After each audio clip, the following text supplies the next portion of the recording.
Bapak Ibu sekalian rahimakumullah, semoga Allah SWT berikan taufik kita. Nabi Ibrahim alaihissalam adalah Nabi yang mulia, mendapatkan julukan Abul Anbiya, ayahnya para Nabi. Ya. Kenapa dikatakan seperti itu? Karena Nabi Ibrahim alaihissalam itu memiliki dua orang istri. Yang pertama adalah Sarah. Ya. Sarah masyhur, sangat terkenal dengan kecantikannya dan kemuliaannya, luar biasa gitu. Tentu kita tidak akan terlalu mendalam membahas tentang bagaimana keadaan atau kehidupan ya Sarah bersama Ibrahim alaihissalam, tapi ada beberapa yang disebutkan dalam ayat Al-Quran dan juga hadis Nabi SAW yang penting untuk kita ketahui berhubungan dengan pelajaran sirah kita ini. Di antaranya, Nabi Ibrahim alaihissalam pernah mengadakan perjalanan bersama Sarah ke wilayah Mesir di Afrika Utara.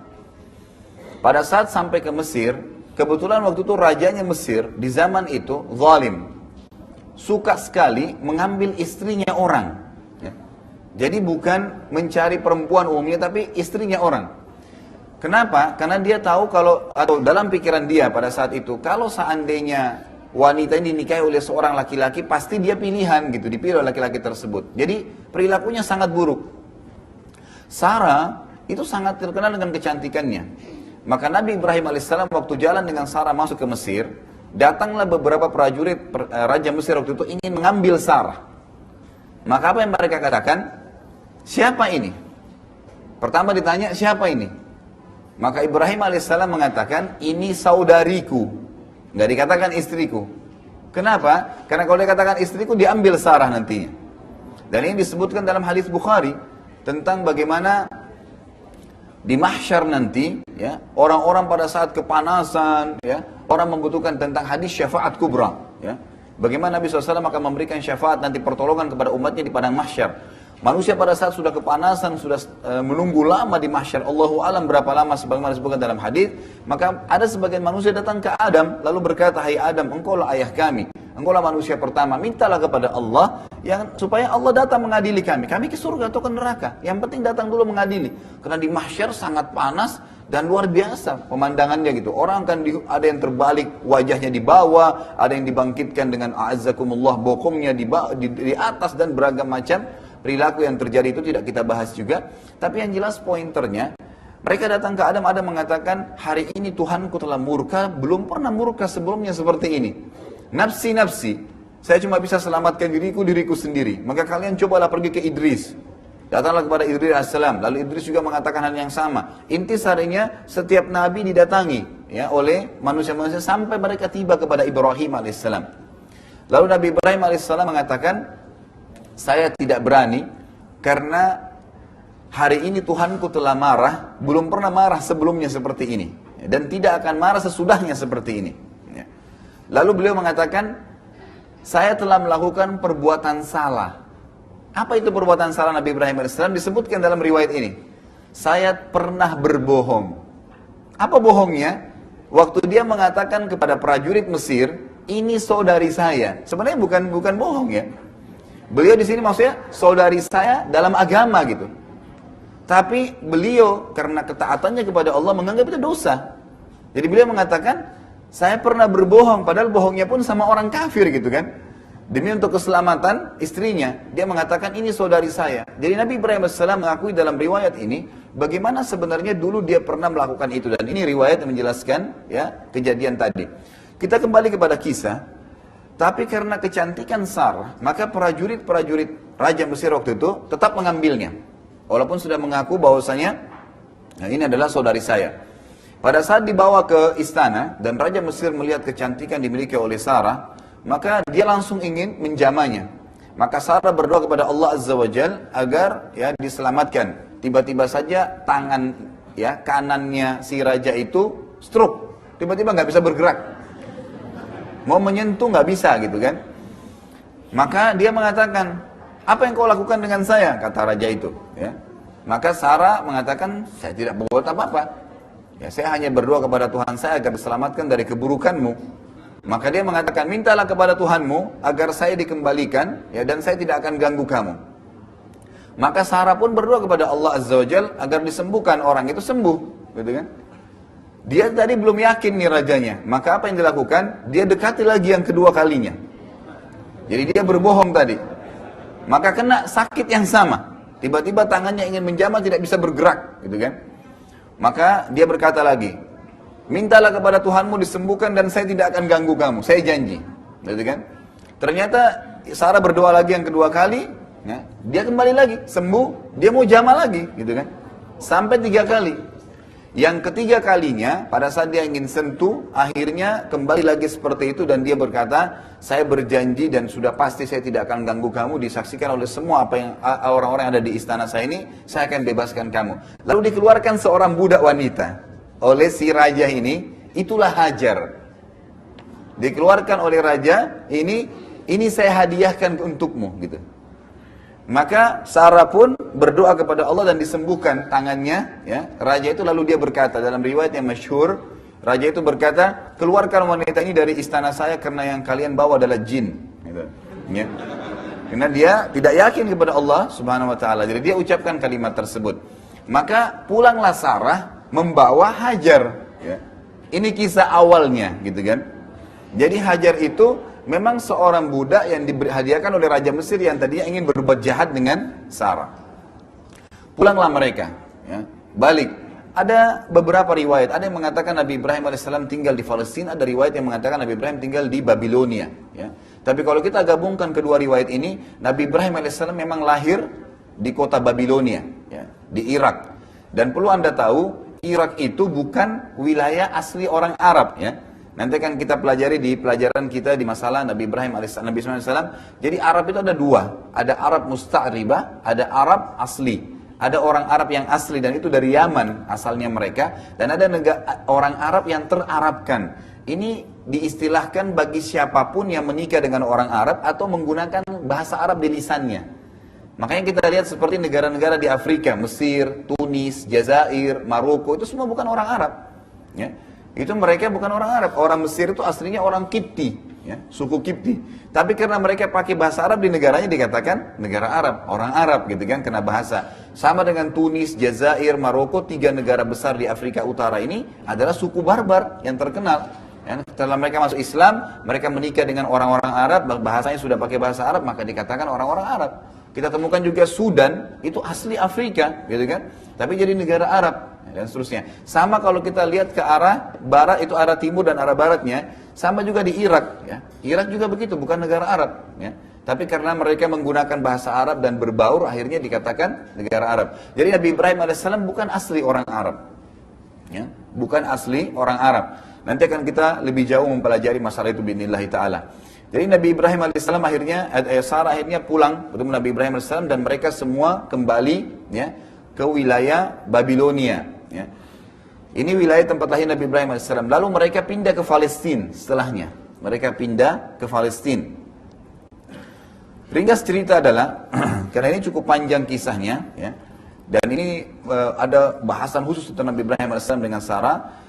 Intinya adalah Nabi Ibrahim AS akhirnya, ya, setelah berapa tahun menikah dengan Sarah, dan Sarah tidak memiliki anak, ya, sebagian riwayat mengatakan karena beliau mandul, ya, beliau mandul. Sampai umurnya ada beberapa riwayat yang khilaf, tapi ada pendapat yang kuat mengatakan umur Sarah itu mencapai 60 tahun, tidak punya anak, gitu kan. Waktu itu ada beberapa riwayat juga yang menyebutkan Hajar dengan Sarah ini selisih umurnya cukup jauh. Nah, Hajar itu adalah seorang budak yang masih muda sekali pada saat dihadiahkan, gitu kan. Tapi tidak disebutkan umurnya. Maka selisih umurnya cukup jauh. Sarah karena merasa khawatir dan merasa kesian dengan Ibrahim alaihissalam tidak punya anak, maka dia hadiahkan Hajar untuk dinikahi. Nabi Ibrahim alaihissalam pun menikahi Hajar dan akhirnya dengan setahun menikah itu punya anak. Anaknya adalah Ismail. Jadi dari Hajar itu anaknya adalah Ismail. Setelah punya anak, fitrah, ya, Sarah itu merasa muncul, kenapa kok dia tidak bisa memberikan anak sementara Hajar bisa, gitu kan? Lalu berdoa kepada Allah Azza wa Jalla agar juga dikaruniai anak dalam kondisi umur beliau 60 tahun. Apa yang terjadi? Setelah 2 tahun proses tadi, umur Ismail alaihissalam, maka malaikat datang kepada Nabi Ibrahim alaihissalam itu memberitahukan berita gembira. Asalnya mereka akan datang untuk menghancurkan kaum Lut. Nabi Lut, ya, yang kaumnya terkenal melakukan homoseksual. Itu keponakan Nabi Ibrahim alaihissalam. Jadi dia keponakan Nabi Ibrahim, dan orang yang paling pertama beriman dengan risalah Nabi Ibrahim adalah Nabi Lut. Setelah diutus beriman, Allah utus menjadi nabi, maka diutus dia ke kaumnya. Sebagaimana sabda Nabi SAW dalam hadis sahih muttafaqun alaih, semua nabi diutus untuk kaumnya masing-masing. Jadi sebelum Nabi SAW, itu para nabi berdakwah di masyarakatnya masing-masing. Seperti misalnya Nabi Ibrahim di daerah Palestina, Babilonia, dan wilayah Mekah nantinya. Ada 3 lokasi dakwanya gitu kan. Sementara Nabi Lut, keponakan beliau itu ada di wilayah Yordania. Ya. Kalau sekarang tepatnya batas Yordania dengan Israel ya. Itu ada Laut Mati, di situ wilayahnya, dakwanya Nabi Lut. Dan tidak ada kewajiban untuk berdakwah di tempat lain. Jadi khusus di wilayah situ saja. Tapi Nabi Muhammad SAW waktu diutus itu untuk seluruh manusia. Gitu kan. Jadi bedanya di situ. Tapi nabi-nabi sebelumnya tidak. Sama halnya Nabi Isa alaihissalam, ya. Nabi Isa alaihissalam dikhusus untuk wilayah sendiri. Jadi keliru kalau ada orang-orang Nasrani mendakwakan agama Nasara sampai ke Indonesia. Itu keliru. Kenapa? Karena Nabi Isa itu hanya khusus untuk Bani Israel, gitu loh. Jadi dia bukan untuk kemana-mana didakwai gitu. Kalau Nabi SAW tidak. Wa ma arsalnaka illa rahmatan lil alamin, gitu kan. Kami gak utus kamu kecuali untuk seluruh alam semesta. Gitu kan? Jadi jelas sekali. Dalam sebuah hadis sahih kata Nabi SAW, innama bu'ithu ilal ahmari wal aswad. Saya diutus untuk golongan merah dan golongan hitam. Artinya jin dan manusia. Gitu kan? Jadi tidak terkecuali. Baik. Akhirnya malaikat datang untuk menghancurkan kaum Lut yang waktu itu homoseksual dan sudah dakwah tidak mau terima. Tapi sebelum ke tempat kaum Lut, Nabi Lut alaihissalam, mereka mampir dulu di rumahnya Nabi Ibrahim alaihissalam. Malaikat ini yang diutus oleh Allah Subhanahu wa taala. Dengan tujuan apa? Ingin menyampaikan berita gembira kepada Sarah bahwasanya Sarah akan hamil dan melahirkan anak. Karena Sarah tadi berdoa kepada Allah Subhanahu wa taala. Ini menandakan tidak ada yang mustahil bagi Allah Subhanahu wa taala. Bagaimana dalam kondisi umur sudah tua pun, mandul gak bisa punya anak, bisa hamil dengan kekuasaan Allah Subhanahu wa taala. Kita dengarkan kisahnya. Waktu malaikat datang ke rumah Ibrahim alaihissalam, seperti apa sih kejadiannya? Allah sebutkan dalam surah Az-Zariyat. Urutan 51 ayat 24 sampai ayat 30. Ya. Az-Zariyat 54 urutan surahnya ayat 24 sampai ayat 30 yang bunyinya a'udzubillahi minasyaitonir rajim. Hal ataka haditsu dhaifi Ibrahim al-mukramin id dakhalu alayhi faqalu salaman qala salamun qaumun munkarun faragha ila ahlihi fajaa bi'ajlin samin faqarrabahu ilayhim qala ala ta'kulun fa'awjasa minhum khifatan qalu la takhaf wa basyaruhu bigulamin alim. فأقبلت امرأته في صرة فصقت وجهها وقالت عجوز عقيم قالوا كذلك قال ربك إنه هو الحكيم العليم. Sudah sampaikah kepadamu hai Muhammad cerita tentang tamunya Ibrahim, 2 malaikat yang datang untuk menghancurkan kaum Lut. Kisahnya bagaimana? Yaitu malaikat-malaikat yang dimuliakan kata Allah di ayat 24-nya. Ayat 25-nya, ingatlah ketika mereka datang ke tempatnya Ibrahim dan mengucapkan salamun atau keselamatan bagi Ibrahim. Ibrahim pun menjawab salam juga, ya, artinya keselamatan untuk kalian. Ya. Sesungguhnya kalian orang-orang yang tidak dikenal, kata Nabi Ibrahim AS kepada 2 malaikat tadi. Siapa kalian ini tidak dikenal gitu? Maka dia pun Ibrahim AS ini terkenal dengan karamnya, ya, sangat ringan tangan, sangat suka dengan tamu gitu.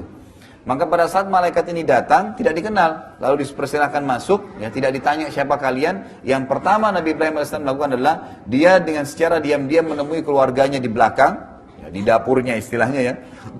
Kemudian dia menyembelih seekor anak sapi yang gemuk, ya, langsung dimasak dan dihidangkan gitu kepada tamunya. Jadi tanpa menanyakan, ya, siapa kalian gitu. Dan ini sebuah perilaku yang diberikan atau kata ulama tafsir menandakan contoh yang sangat baik dari Nabi Ibrahim alaihissalam. Ya, kalau sudah ada yang datang ke rumah, nggak usah dimulai dengan su'lan dulu, kan gitu. Siapa orang ini dan segalanya, berikan sesuatu, mungkin minuman, mungkin makanan yang bisa ditolong, lalu ditanya, ada apa kira-kira kebutuhannya gitu kan. Nabi Ibrahim alaihissalam melakukan itu dalam ayat ini. Jadi kemudian dia ke keluarganya menyiapkan seekor sapi kecil, gemuk yang kecil, yaitu biasanya sapi pilihan gitu kan. Kemudian dimasak dan dihidangkan langsung. Lalu tak kala dihidangkan kepada mereka, kepada 2 malaikat tadi, Ibrahim lalu berkata, silahkan dimakan gitu ya. Ini ayat 27-nya, ayat 28, tapi mereka tidak mau makan. Karena itu Ibrahim merasa takut terhadap mereka. Ya, merasa takut terhadap mereka dan berkata, janganlah kamu takut atau jangan engkau takut wahai Ibrahim. Dan mereka menyampaikan berita gembira kepada Ibrahim tentang akan lahirnya seorang anak bagi Ibrahim yang bernama Ishak. Ya, yang bernama Ishak. Inilah dari Sarah gitu kan. Jadi nanti di sini kisahnya, rentetannya sudah mulai masuk lebih dalam. Bagaimana Sarah akhirnya punya anak setelah berdoa kepada Allah Azza wa Jalla dan umurnya sudah sangat tua dan dia akim. Memang dia orang yang mandul gitu kan. Lalu dikatakan kemudian istrinya, ya Sarah tadi, istrinya Ibrahim AS, datang memekik lalu menepuk mukanya sendiri seraya berkata, artinya dia kaget gitu. Kok ada berita gembira dari malaikat nih, dia akan hamil dan punya anak gitu. Dia mengatakan, sungguhnya aku seorang wanita yang tua dan mandul. Lalu para malaikat menjawab, demikianlah Tuhan kalian memfirmankan, ya, sesungguhnya dialah yang maha bijaksana lagi maha mengetahui. Artinya Allah Subhanahu wa taala mampu membuat apapun, bahkan Allah mampu membuat semua wanita hamil tanpa laki-laki kalau Allah mau. Nah, gitu. Bisa melahirkan punya anak, bisa punya keturunan, tidak harus berhubungan biologis antara suami istri. Tapi itu kekuasaan Allah Azza wa Jalla. Lalu kisahnya adalah Sarah hamil dan akhirnya melahirkan seorang anak yang bernama Ishak. Ya. Jadi di sini Nabi Ibrahim alaihissalam, nanti kita akan kembali kepada atas tadi bahasan awal kenapa diberikan julukan Abul Anbiya, ayahnya para nabi, karena dari dua istrinya dua-dua anaknya nabi, Ismail dan Ishak. Gitu.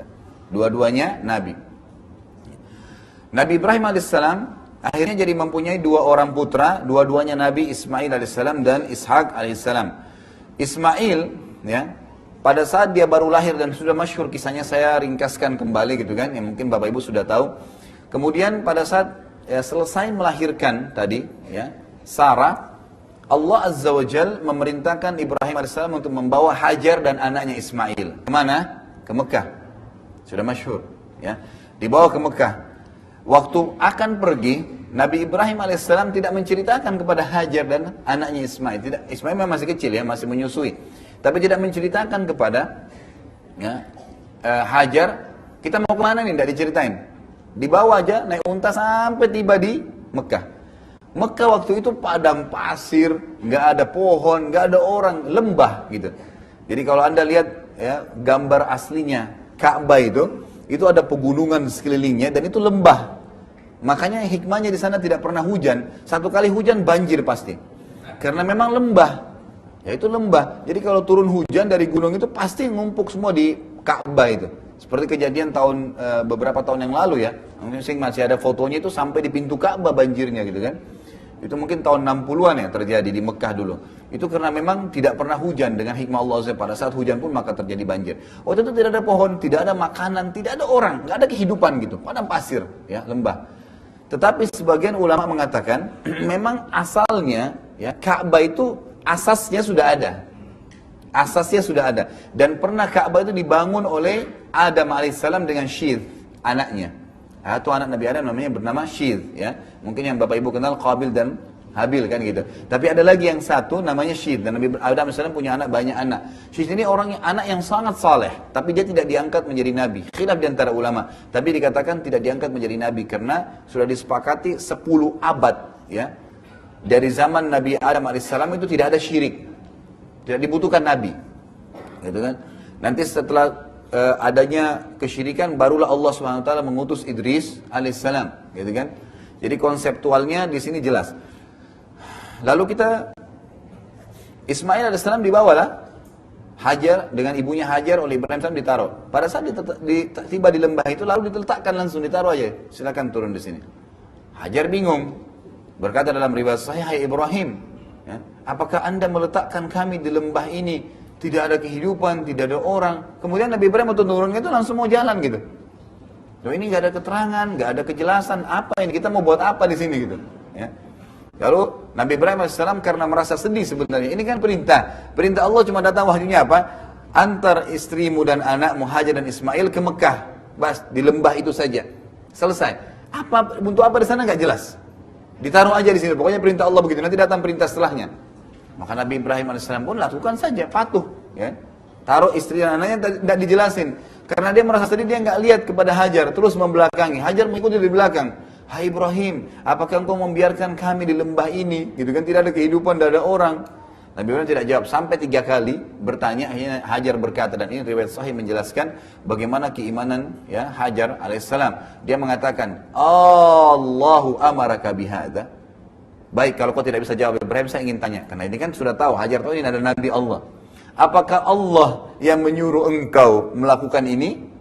Maka Nabi Ibrahim AS menganggukkan kepalanya sambil menangis gitu, sedih ya Nabi Ibrahim AS waktu itu. Maka Hajar menjawab pertanyaan membesarkan jiwanya dan suaminya juga. Dia mengatakan, idzan la yudayyi'ana. Kalau begitu Allah tidak akan membiarkan kami. Kata-kata lan dalam bahasa Arab itu ada, bahasa Arab kan ada 3 ya. Ada la yang berarti tidak, ada lam dengan mim tidak pernah, dan ada lam dengan nun lan tidak pernah. Di sini dikatakan idzan la yudayyi'na, tidak akan pernah Allah menghilangkan kami, dengan keyakinan luar biasa.